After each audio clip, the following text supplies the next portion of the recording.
the first step makes it so much easier to make the next step. And Mm. as people who, both of us, we didn't have like parents who led the way, we had to work with like our great friends like yourself and like Reza and like our mentors to guide us through this journey and Yeah. help us reach this new level. Yeah. It means that we are now living a life that we've never seen before, Mm. personally. And we really don't know what to do, but we're cautiously optimistic and Awesome. just happy that it's working so far, you know? Yeah, I think something you said really resonated with me because so if I can just share, we just had our first kid just about a week Yeah, ago. congrats, of course. Yeah, it's it's an amazing feeling, and it's we're still figuring it out. I don't know if we'll ever figure it out, but the one thing just about what you mentioned, one of the questions, I wasn't even in the room, but one of the nurses, I think, or I guess counselor, asked my wife after we gave birth, right? Kind of just to follow up on the mom, making sure she's okay the day after while we're still in the hospital, is are you okay financially to make sure that you Hmm. eat healthy food to be able to produce milk for your child? Like, are you going to be okay, or do you have concerns about that? Hmm. And then, she said we're doing fine, right? But just, and then when she told me that, it's like, whoa, like the hard work we've been putting in over the last few years, the investments we made to create some financial security for ourselves, like, what if we didn't? What if we were having this child right now? Because I'm Hmm. sure there's a lot of parents who haven't really been able to take these steps and are having their Yeah, first child, and it's that's where it's like the money is not just money. It makes an impact on the life we're able to live, and the kind of the peace of mind that we have, right? Because hmm, um yeah, even recently some of the choices I had to make is I I'm still trying to navigate working as a parent and still being there for my wife, for my child, right? And kind of one of the things I said for myself is I don't have this expectation that I need to make more money than I did last year. Like, if I have to hmm.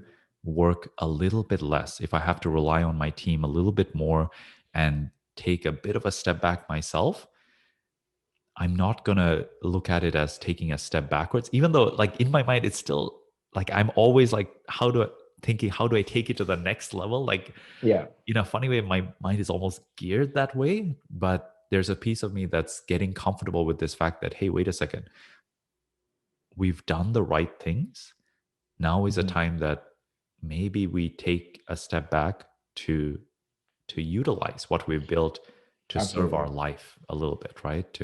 Yeah. To enjoy this time that, yeah, it never comes back, right? This is sort of the moments in life that it seems endless right now, where the days are blended together because of the lack of sleep, but it's also the precious memories, right? So Hmm. Hmm. And that's why we're doing it. yeah. I remember, I can't remember who said this, but it was on a TED talk. This Australian woman was speaking about these shorter retirements throughout your life. Hmm. And she was talking about how we live our entire lives and we decide to retire when we're too old to enjoy it. And it's like, what am I going to do enjoying my, like, am I really going to be able to like put aside my dreams, put aside my entire life Yeah. for the sake of building wealth for some company or for myself even Yeah. for 30 years and then get to live it? No, I'm going to live every single day within my means. I'm going to keep my expectations realistic. But that's something that I've always talked about, taking a mini retirement. But I've never actually been able to imagine it. Mm. And we kind of set our target of within the next 5 years, I want to be able to take a year off. Mm. Taking a year off, like if you don't have a property that you're living in or you're just renting out, whatever, like it costs like what, like 15 grand? Yeah. There's opportunity costs, of course, but like when you're living on the cheap, just traveling the world and like hostels or tents or whatever you want. Yeah, But that's like an absolutely. adventure that we can now afford ourselves and have that peace of mind. Yeah. The only thing stopping me from doing that is that like I might just love my job too much. And that's a good problem to have. Yeah. No, absolutely, man. Absolutely. Yeah. No, I think having the flexibility to make those choices, even if you don't necessarily use them now, right? There's definitely something you mentioned there about having peace of mind, being able to sleep at night. These are not necessarily, when you talk to someone thinking about real estate investing, it's always usually, does it cash flow? Is it a good deal? Right? Like those are Yeah. the main things that come to mind. But I feel almost this is more important, right? Because sure, the property can cash flow. Sure, you'll build equity, right? Those are good results. But being able to sleep at night, knowing that you have a backup if something doesn't go perfectly with your work, right? Like knowing that you have other things building wealth for you in the background, so that, like, I was just thinking this, and this may be a crazy thought, but I was like, if I was in the position where I needed money for my kid, like if she had a health problem or something came up and I needed 100 grand, which is a crazy amount of money to think about in an instant, I'm like, I could literally sell one of my properties, and maybe it won't be instant, but within a couple of months, I could have that in cash in my bank account to fund whatever Yeah. it is. Yeah. Right. And just like, in that thought process, I don't know. There's definitely some peace of mind that comes with that, knowing that I can take care of my kid if it comes to that. Now, luckily, we have a government-funded healthcare system, which is like Yeah. amazing, Yeah, of because course. even But what we went, it yeah, absolutely, like it is that peace of mind. And I can't even, I can't even imagine talking about 100 grand. Like you just showed on a piece of, on your slide, that we have now built $158,000 yeah, of equity in 6 months. mm, And do you know how long it took me to save up the 30 grand that was my half of the contribution? yeah, The thing that, like, I'm kind of fighting my, like beating myself up about, but not too much, because it is what it is. I didn't have somebody to show me this, but what I'm doing with I have a 15-year-old little brother, and I opened up an investment account, and he's investing his $500 right now. awesome, Because when you think about the amount of money we've made in 6 months, 10 years from now, I'm going to be 35 years old, mm, and I'm going to be able to say, like, hey man, like just imagine what we're going to be able to say at 35. And to me, 35 is still so young. So the idea that I'm trying to say is that, starting young, starting creatively, understanding what you're able to do and thinking creatively to try to make it happen, mm, putting in that a little bit of sweat equity, getting the right partners, is literally going to change my life entirely 10 years from now as it has today. And that is immensely worth every ounce of effort and stress and 100%, pain that 100%. has gone into it. And I want to also mention, like, in this scenario, both you and I are relatively young, and we've started in investing. But even if someone's watching this and they're older,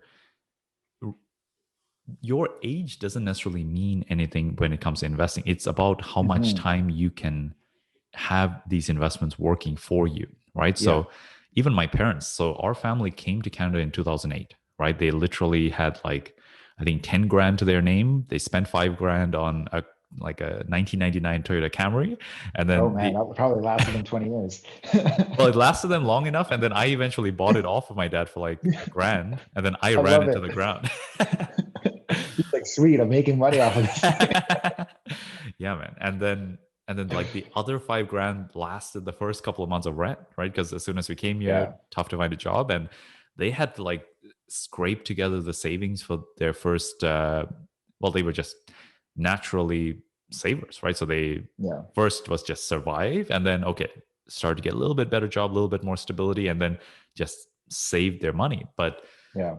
because as a result of like partnering with me, and like when I got started investing, it was together with them, they were able to get a couple of rental properties, and now we're in the position where they're now 65, so they've only been investing for 7 odd years. In the meantime, other than the investment properties we bought together, they also bought a condo in Mississauga as their personal Mhm. residence. Yeah.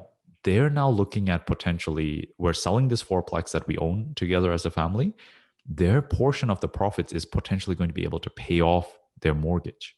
So if you think about a Nice. person, or my parents, they came to Canada in 2008. They Yeah. bought their first home, like their personal residence, in 2015.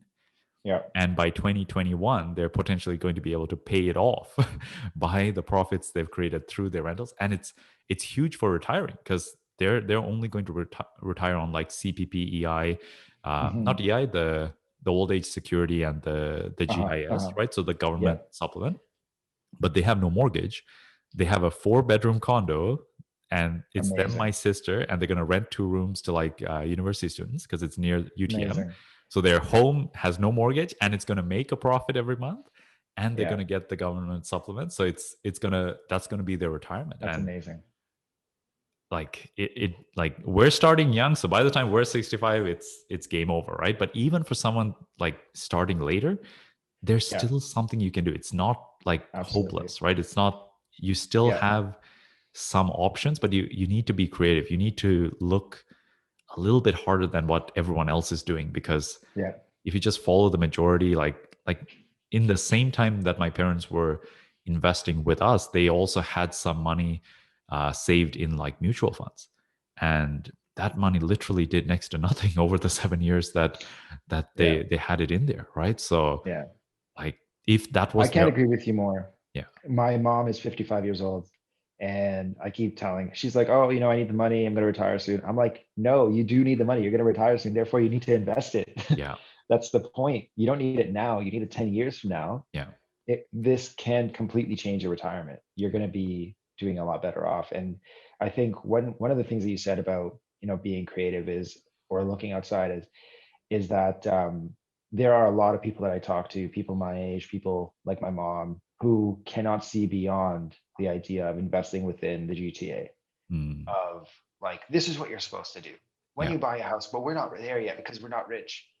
It's like, no, you're not rich because you're not doing the right thing, mm, because you're not looking at investments for the sake of investments. You keep mm, associating this kind of like what you're supposed to do, or some yeah, kind of status symbol. And the truth is, you're not going to get there unless you hustle, and you have to be yeah. creative to hustle. And you just have to do. The best time to invest in real estate was yesterday. Yeah, absolutely. Absolutely. Yeah, it's, you know what though? It's one of those tough things because I'm sure for those watching this video, there's already an interest in investing. They want to know the numbers. They want to hear your story, right? I don't know if my parents would have they would have definitely bought their personal residence. My dad had like this desire. He's Sri Lankan, right? So there's that, it's ingrained in their blood to own the home they live in, right? It, Yeah. like Sri Lanka had crazy amounts of inflation, so people saw the value in owning a hard asset that would keep its value even though the currency just went to nothing, right? Uh-huh. But the Hmm. concept of buying a property out of Toronto, right? We bought in Barrie, we bought in Cambridge, we now bought together in St. Catharines.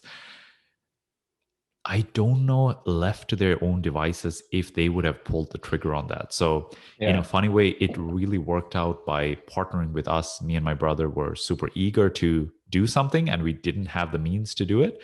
And they had built up their credit, they had some savings. So, it worked out when we partnered together. But yeah, it's tough because I don't know how to help everyone, right? Because I may know the tactics, strategies, show you the neighborhoods, do the tactical side of the equation, but there's something that each investor needs to come with on their own, which is that desire to create a result in their life and be willing to look outside the norm, right? And to Yeah. explore these possibilities and take action, take the risk, right? Be willing to yeah, just take that step, which is actually not, I don't know if everyone has it. It's Yeah. kind of,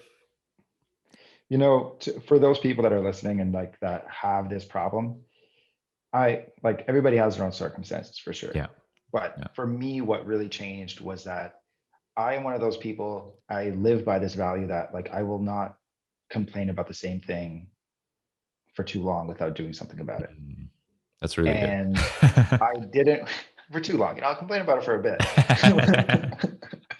But there's going to be a point where I'm going to change my mind, and I'm going to have to do something about it. Because Yeah, at that point, you either accept it and stop complaining, or you do yeah, something about it and stop complaining. yeah.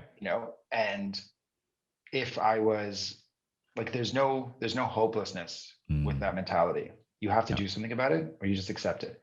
Yeah. and that's how you're going to sleep easy at night. And so I knew that I wasn't building wealth. I wasn't, am I gonna, I was like I was looking at this Toronto like real estate market. Am I Mm. gonna keep complaining for years that I'm never gonna be able to get into it? No. The first thing I did was I tried to partner with a friend.